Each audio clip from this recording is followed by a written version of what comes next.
നമസ്കാരം, ഞാൻ ശാലു വിനു. എല്ലാവർക്കും എൻ്റെ ചാനലിലേക്ക് സ്വാഗതം. നമ്മുടെ ഇന്നത്തെ റെസിപ്പി വളരെ ടേസ്റ്റി ആയിട്ടുള്ള അവൽ പുട്ടാണ്.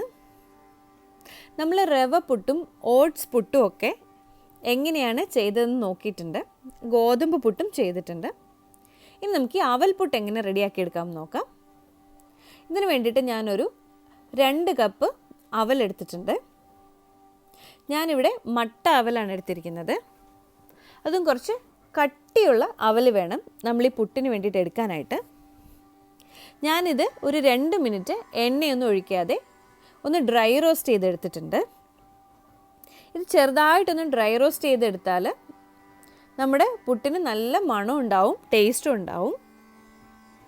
ഇതിലേക്ക് ആവശ്യത്തിന് തേങ്ങ വേണം, ഏലക്കായ വേണം.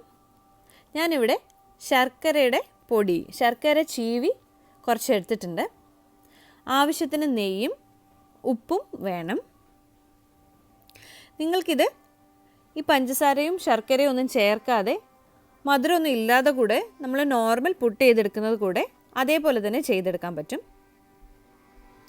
നമ്മൾ ആദ്യം ചെയ്യാൻ പോകുന്നത്, നമ്മൾ ഈ ഡ്രൈ റോസ്റ്റ് ചെയ്ത് വെച്ചിരിക്കുന്ന ഈ ഒരു അവൽ ഒന്ന് പൊടിച്ചെടുക്കുകയാണ്. ഞാനിവിടെ ഈ റെഡ് പോഹയാണ് എടുത്തിരിക്കുന്നത്. ഇത് നമ്മളുടെ മട്ട അവലാണ്. നല്ല കട്ടിയുള്ള അവലാണ് കേട്ടോ. നമ്മൾ നൈസായിട്ടുള്ള അവൽ എടുക്കുകയാണെങ്കിൽ നമുക്കിത് പുട്ട് ശരിയായിട്ട് വരില്ല. നമ്മളിത് നനയ്ക്കുമ്പോൾ കുറച്ച് കുഴഞ്ഞു പോകാൻ ചാൻസ് ഉണ്ട്. അതുകൊണ്ട് കുറച്ച് കട്ടിയുള്ള അവൽ എടുക്കുന്നതാണ് നല്ലത് ഇതിന്. ഇനി നമുക്ക് ഈ ഡ്രൈ റോസ്റ്റ് ചെയ്ത അവൽ ഒരു മിക്സിയിലേക്ക് ചേർത്ത് കൊടുത്ത് ഇത് ചെറുതായിട്ടൊന്ന് ക്രഷ് ചെയ്തെടുക്കാം. ഇത് ഒരുപാട് പൊടിഞ്ഞു പോകാൻ പാടില്ല, ജസ്റ്റ് ഒന്ന് കറക്കിയെടുത്താൽ മതിയാവും.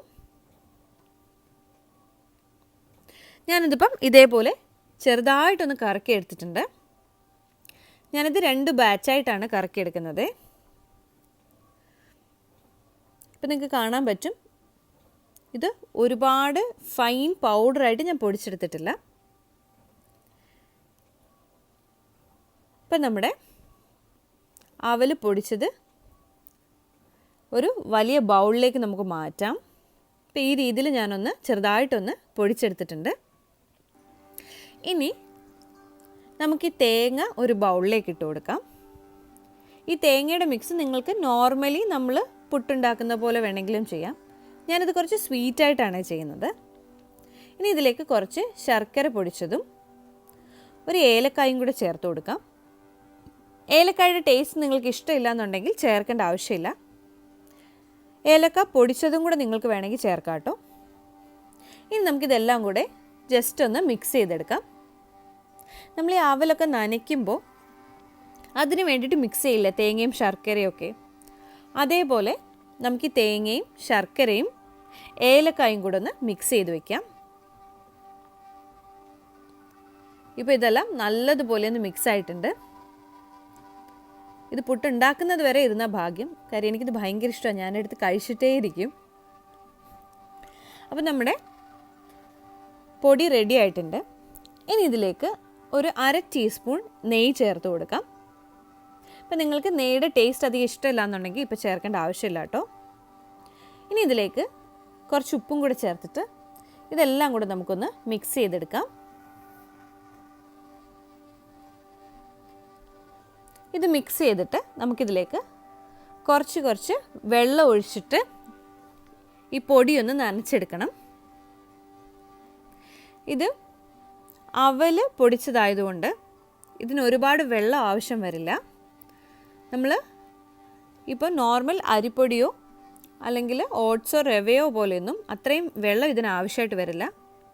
നിങ്ങൾ ആദ്യം കുറച്ച് വെള്ളം ഒഴിച്ച് വേണം അതുകൊണ്ട് നനച്ചെടുക്കാനായിട്ടേ. വെള്ളം തളിച്ചു കൊടുത്ത് നമുക്ക് കുറച്ചായിട്ട് ഇതൊന്ന് മിക്സ് ചെയ്ത് ഇതൊന്ന് നനച്ചെടുക്കാം. ഇതിപ്പോൾ ഞാനൊരു 2 കപ്പ് അവൽ പൊടിച്ചെടുത്തിട്ടുണ്ട്. ഇതിനൊരു 2 ടേബിൾ സ്പൂൺ വെള്ളം മതിയാവും. 2 ടേബിൾ സ്പൂൺ അല്ലെങ്കിൽ മാക്സിമം 3 ടേബിൾ സ്പൂൺ. പിന്നെ ഓരോ അവലിൻ്റെയും കണക്കനുസരിച്ച് നമ്മൾ വെള്ളത്തിൻ്റെ അളവും കൂട്ടുകയോ കുറയ്ക്കുകയോ ചെയ്യാം. അപ്പോൾ ആദ്യം നമുക്ക് കുറച്ചിത് നനച്ച് കൊടുത്ത് നോക്കാം. ആവശ്യമെന്നുണ്ടെങ്കിൽ നമുക്ക് കുറച്ചുകൂടെ വെള്ളം തളിച്ചു കൊടുത്താൽ മതിയാവും. വെള്ളം കുറച്ച് കൂടിപ്പോയാലും കുഴപ്പമില്ല. കുറച്ചുകൂടെ നമ്മുടെ അവലൊന്ന് പൊടിച്ച് ഇതിലേക്ക് ചേർത്ത് കൊടുത്താൽ മതിയാവും. ഇപ്പം ഞാനിതെല്ലാം നല്ലതുപോലെ ഒന്ന് നനച്ചെടുത്തിട്ടുണ്ട്. ഇത് പാകത്തിന് വന്നിട്ടുണ്ട്. ഇനി നമുക്കിതൊന്ന് കയ്യിലെടുത്ത് ഒരു ബോൾ പോലെ ആക്കി നോക്കണം. അങ്ങനെ ആക്കാൻ പറ്റുന്നുണ്ടെങ്കിൽ നമ്മുടെ പുട്ടിനുള്ള പൊടി റെഡി ആയി കഴിഞ്ഞു. അതാണ് ഇതിൻ്റെ പാകം. ഇപ്പം ഞാൻ ഒരല്പം കൂടെ വെള്ളം തളിച്ചിട്ട് ഒന്നുകൂടെ ഒന്ന് മിക്സ് ചെയ്യുന്നുണ്ട്.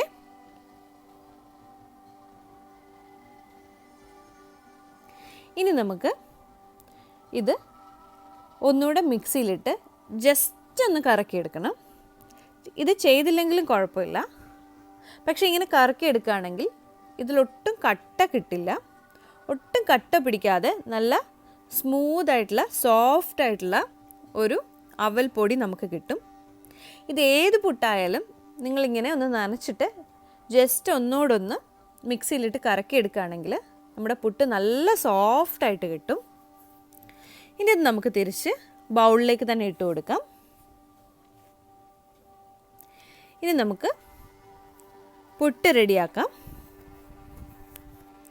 ആദ്യം തന്നെ അതിന് വേണ്ടിയിട്ട് നമുക്ക് പുട്ടുകുറ്റിയിൽ ഇതൊന്ന് ഫില്ല് ചെയ്തെടുക്കണം. ഇപ്പം നമ്മുടെ അവൽ പൊടിയൊക്കെ നല്ലതുപോലെ കട്ട പിടിക്കാതെ സോഫ്റ്റായിട്ട് വന്നിട്ടുണ്ട്. ഇനി നമുക്ക് ഈ പുട്ടുകുറ്റിയിലേക്ക് ചില്ലിട്ട് കൊടുക്കാം. ഇനി ഇതിൻ്റെ ആദ്യത്തെ ലെയർ നമ്മൾ മിക്സ് ചെയ്ത് വെച്ചിരിക്കുന്ന തേങ്ങയും ശർക്കരയും ഏലക്കായും ചേർത്തിട്ടുള്ള മിക്സാണ്. ഇനി നമുക്കിതിന് മേലെ നമ്മൾ പൊടിച്ചു വെച്ചിരിക്കുന്ന നനച്ചു വെച്ചിരിക്കുന്ന അവൽ ചേർത്ത് കൊടുക്കാം. ഇതിൻ്റെ ഒരു പകുതി ഭാഗത്തോളം നമുക്ക് ഈ അവലൊന്ന് ചേർത്ത് കൊടുക്കണം. ഇനി ഇത് പകുതിയായി കഴിയുമ്പോൾ ഇതിന് മേലെ വീണ്ടും അടുത്ത ലെയർ തേങ്ങ ഫില്ല് ചെയ്ത് കൊടുക്കാം. അതിനുശേഷം ഇത് ഓൾമോസ്റ്റ് ഒന്ന് ഫുള്ളാവുന്നത് വരെ നമുക്ക് ഈ അവൽ നനച്ചത് കൂടെ ചേർത്ത് കൊടുക്കാം.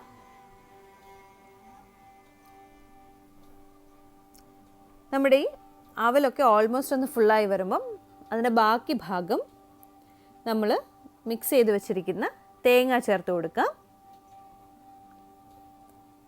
എനിക്കൊക്കെ ഈ തേങ്ങ ഭയങ്കര ഇഷ്ടമാണ് പുട്ടിൽ. അതുകൊണ്ടാണ് ഞാൻ ഈ തേങ്ങ കുറച്ച് കൂടുതൽ ചേർക്കുന്നത്. നിങ്ങളുടെ ടേസ്റ്റിനനുസരിച്ച് തേങ്ങ കൂട്ടുകയോ കുറയ്ക്കുകയോ ഒക്കെ ചെയ്യാം കേട്ടോ. ഞാൻ പറഞ്ഞ പോലെ നിങ്ങൾക്കിതിൽ ശർക്കര മിക്സ് ചെയ്യേണ്ടെന്നുണ്ടെങ്കിൽ നമ്മൾ നോർമലി ചെയ്യുന്ന പോലെ ജസ്റ്റ് ചിരവിയ തേങ്ങ മാത്രം ഇതിൻ്റെ മേലെ ചേർത്ത് കൊടുത്താൽ മതിയാവും. പക്ഷെ ഇങ്ങനെ ചെയ്യുകയാണെങ്കിൽ നമുക്ക് പിന്നെ കറിയുടെ ഒന്നും ആവശ്യമില്ല. കറിയൊന്നും അന്വേഷിച്ച് പോകേണ്ട കാര്യമില്ല. ഇതിൻ്റെ മേലെ കുറച്ച് നെയ്യ് കൂടെ തൂവിയെടുത്താൽ നല്ല ടേസ്റ്റി ആയിരിക്കും.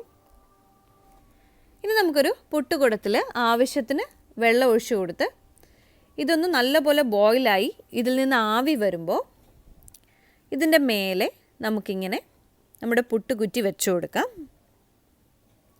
ഇനി ഇതൊരു മീഡിയം ഫ്ലെയിമിലിട്ടിട്ട് മീഡിയം ടു ഹൈ ഫ്ലെയിമിൽ വയ്ക്കാം. വച്ചിട്ട് നമുക്കിതൊന്ന് വേവിച്ചെടുക്കാം. ഏകദേശം ഒരു 10 മിനിറ്റിനുള്ളിൽ നമ്മുടെ പുട്ട് റെഡിയായി കിട്ടും. ഇതിൻ്റെ മേലെ നിന്ന് ആവി വരുമ്പോൾ കറക്റ്റ് പാകമായിരിക്കും നമ്മുടെ പുട്ട്. ഇതായോന്നറിയാൻ വേണ്ടി നമുക്കിതൊന്ന് തുറന്ന് നോക്കിയിട്ട് ഇതിൻ്റെ മേലെ ഒരു പപ്പടം കുത്തിയോ അല്ലെങ്കിൽ ഒരു കത്തിയോ വെച്ചിട്ടൊന്ന് കുത്തി നോക്കുമ്പോൾ അത് പുറത്തെടുക്കുമ്പോൾ ഒരു പൊടിയില്ലാതെ അത് ക്ലീനായിട്ട് പുറത്ത് വന്നാൽ പുട്ട് റെഡിയായി എന്നർത്ഥം. ഇനി നമുക്ക് നമ്മുടെ ഈ പുട്ട് ഒരു സ്പൂൺ വെച്ചിട്ടോ തവി വെച്ചിട്ടോ ഒരു പ്ലേറ്റിലേക്ക് മാറ്റാം. ഈ തേങ്ങയുടെ കൂടെ ശർക്കരയൊക്കെ മിക്സ് ചെയ്തതുകൊണ്ട് നമുക്ക് പെട്ടെന്ന് തന്നെ ഈ പുട്ട് അങ്ങനെയേ കഴിക്കാം. ഇനി കറിയൊന്നും പെട്ടെന്ന് നമുക്ക് ഉണ്ടാക്കേണ്ട ആവശ്യം വരില്ല. അത് മാത്രമല്ല, നമ്മൾ അവൽ പുട്ടിന് ഇതേമാതിരി തേങ്ങയൊക്കെ ശർക്കരയുടെ കൂടെ ചേർത്ത് മിക്സ് ചെയ്ത് കഴിച്ചാൽ നല്ലൊരു ടേസ്റ്റ് ആയിരിക്കും. നമ്മൾ ഈ അവലൊക്കെ നനച്ച് കഴിക്കുമ്പോൾ അങ്ങനെയല്ലേ. ഇപ്പോൾ നമ്മുടെ അവലപ്പുട്ട് റെഡി ആയി കഴിഞ്ഞു. നല്ല ആവി പറക്കുന്ന നല്ല കിടുക്കൻ പുട്ടാണ്. ഇനി നമുക്കിതിന് മേലെ 1 ടീസ്പൂൺ നെയ്യുടെ തൂവിയിട്ട് ആവശ്യമെങ്കിൽ കുറച്ചുകൂടെ ശർക്കരയും കൂടി ഇട്ടിട്ട് ഇതൊരു പിടി പിടിച്ചാൽ നമ്മുടെ അന്നത്തെ ദിവസം തന്നെ അടിപൊളിയായിരിക്കും. ഇതിൻ്റെ കൂടെ നല്ല ചൂടുള്ള കട്ടൻ കാപ്പിയാണ് ബെസ്റ്റ് കോമ്പിനേഷൻ. അപ്പം നിങ്ങളെല്ലാവരും എന്തായാലും തീർച്ചയായും ഒരു തവണയെങ്കിലും ഈ അവൽ പുട്ടൊന്ന് ട്രൈ ചെയ്ത് നോക്കണം. ഇഷ്ടമാവുകയാണെങ്കിൽ എൻ്റെ ചാനലൊന്ന് സബ്സ്ക്രൈബ് ചെയ്ത് ലൈക്ക് ചെയ്ത് ഷെയർ ചെയ്യണേ.